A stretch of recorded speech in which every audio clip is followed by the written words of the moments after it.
The second generation of Bionicle gave us two obscure polybag sets.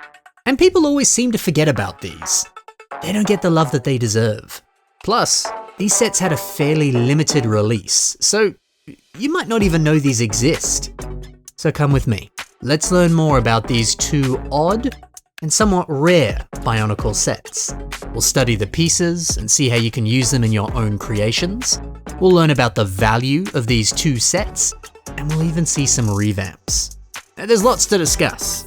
Let's dive in. So back in 2015, the LEGO Group released these Bionicle magazines, and with them, you were given some exclusive polybags.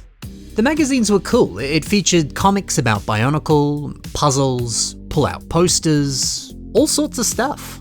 The first issue, it came with 601601 Skull Scorpion. The second issue debuted with 601602 Akimu's Hawk. And the third issue, well, you got both of the polybags in the one magazine. Which is cool, it's nice to get a little double feature, but I'd be lying if I said I didn't want a third brand new set. That might have been a little bit cooler. So these magazines were not released in the United States. For some reason, LEGO only sells these in Europe and a few other places. That's it. Today you can actually buy similar magazines, only they don't come with Bionicle sets. You tend to get minifigures or little mini builds. The community often refers to these as foil polybags. Ironically though, they're not foil anymore, now they're paper, but they're still called the same thing. Regardless, this is a really fun impulse buy, and it's a really good way to get good minifigures for okay prices. Yes, sometimes these can get a little pricey. But hey, it's nice to know that Bionicle managed to kind of sneak in here and get a few exclusive sets in these magazines. But yeah, given that these are regional exclusives, it does make them harder to find, and it does make them rarer. And hey, if you're like me, these magazines did come out in Australia, but you had no idea they even existed, and you totally missed out. And now you gotta hunt some down online. All of these different factors contribute to these being rare. Despite that rarity, they're not exactly expensive. You can buy the Skull Scorpio polybag on Bricklink right now for like $8, and actually that's on the high end. It even goes for like $4-5. Akimu's bird is kind of the same story, kind of the same price. Although, I often see this selling for a little bit higher, like $1 or $2, it's not much. And I think that's because people are a little bit more excited about this set, more so than they are for the Scorpion. Now why is that? Well, Akimu's bird, which by the way is called a guile, it's considered the 7th elemental creature. It's the creature of light. Now, you remember the other creatures, right? They're the cool animal sets that linked up with the G2 Toa. Putting them together, the Toa got new armor, new weapons, some of them got wings. It was a sick concept. So if you want a complete collection of these Uniter creatures, well, you need this bird. And this bird can rest on Akimu's arm, which is also a part of the appeal, because how delightful is that? The set also includes a nice little stand so that the bird can rest normally, but you can remove this, and now the little exposed connection point down here, that's what links up onto typical CCBS armor. So you could put this thing on any set. It's great. And who doesn't love a good animal companion? So yeah, buying this, I don't know, it just feels like you're completing your Akimu figure. It's the little finishing touch that rounds the set off so nicely. And I think that's what makes it a little bit more desirable. $1 to $2 more desirable than the other one. Thankfully, it's still affordable. Everybody likes that. There's also another G2 polybag set that I've done a separate video on, and it came with this wacky cloth piece. You can actually link that onto Akimu as well. It has a pretty similar connection. Man, we really got 2 paid DLCs to round off and fully finish Akimu, didn't we?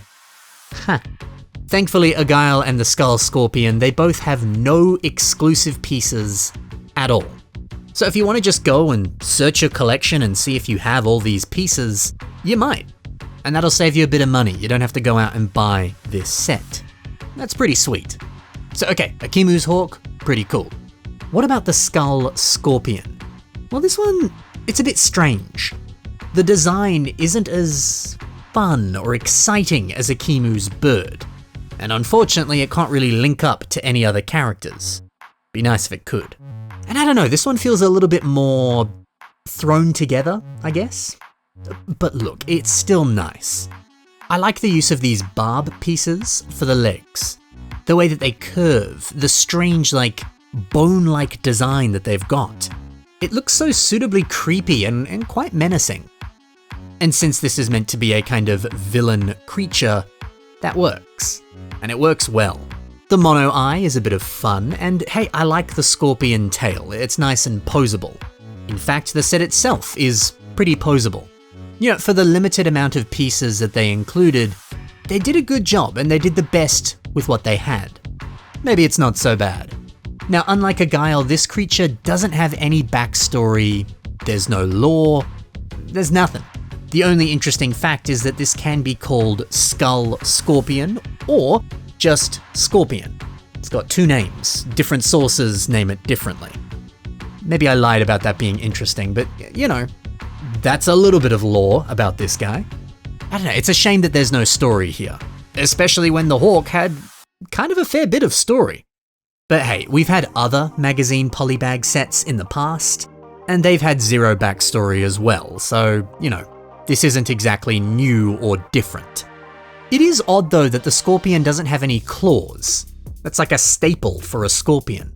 I guess maybe these white teeth are meant to be that, but I don't know. It doesn't really feel that scorpion-like, does it? Maybe it could have looked a little bit more similar to this creation by the Mugbearer. It's got actual, you know, prominent scorpion claws, and they look dope. In fact, the entire body is a lot more accurate to a real scorpion. Can you imagine if the set looked a lot more like this, but instead it was green? I'd like to see that. Now look, some of your keen-eyed viewers might have realized, hey Ben, this is a revamp of Kitar, this set. And you'd be right. The funny thing is, there's very, very, very few revamps of Skull Scorpion. Almost no one has built any, or at least any that I could find.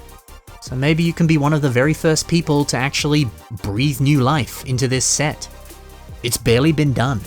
Now, while we're at it, let's also take a look at a revamp of a Guile.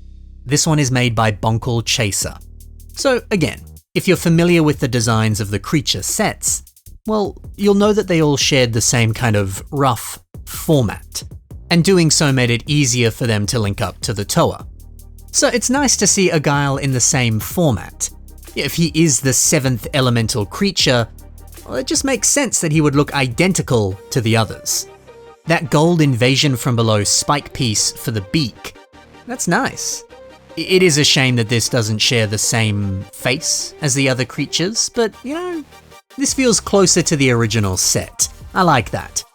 It's just nice to see a kind of alternate take, or a what if, what could have been kind of revamp, like this. I dig it. So okay, that's the sets, that's their story, that's how you could get them. And a couple revamps too. So now why don't we check out the pieces that come in these sets, and we'll see how you can use them in your own creations. Starting off, we have Skull Scorpion's pieces, and we begin with these bony appendages. Hellborkle uses them as a kind of crest or a crown on top of this character. The unique texture, the curvature of these pieces, it does give it a very unique silhouette, and it just looks sick. It's a good way to use this piece. Over to that lovely bright green CCBS armor shell. Bright green is such a pretty color. Artie Quill uses them for some nice lower arm armor, but I really like how they look on the chest. It's a good way to give Lewa a bit of a more toned, muscular appearance. It's good. And then we have this black invasion from below spike. Check out how Bonkarella has turned a few of them into a sick mohawk. That's the perfect thing for a rock and roll dude. I love that. That's hardcore. Okay, so that's a few parts from Skull Scorpion. Now for a few pieces from Akimu's bird. We have these wings. I'm gonna start off with those. Rubalax Mock takes this piece and puts it on the waist. That's such a nice little bit of decoration. Partner that with some of the other greebles and ornate details, and you get something that looks so grand. Beautifully done. Agar's head is made up with one of these mixel joints, and I will sing the praises of this piece forever. This mock here by Caleb illustrates just how useful they are for making limbs. We see these all over the mock, but I like how they look on this lower arm. Just two of them together, a tiny bit of armor, and you're good. Simple, but super effective. And finally, the gold version of this large spike. Valhalla Mox uses some for armor on the arms, which looks great. But then there's also some more down below.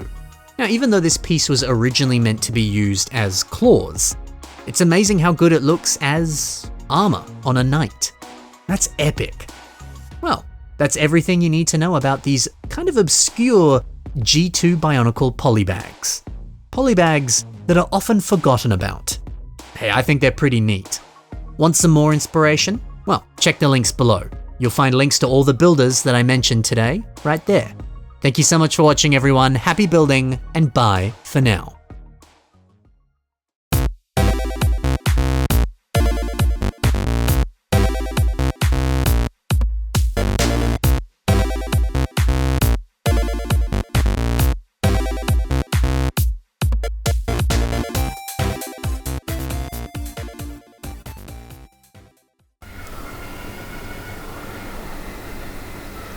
Can you hear the kookaburra? I might have to really up the volume on that. I don't know if you can, but there is a kookaburra outside.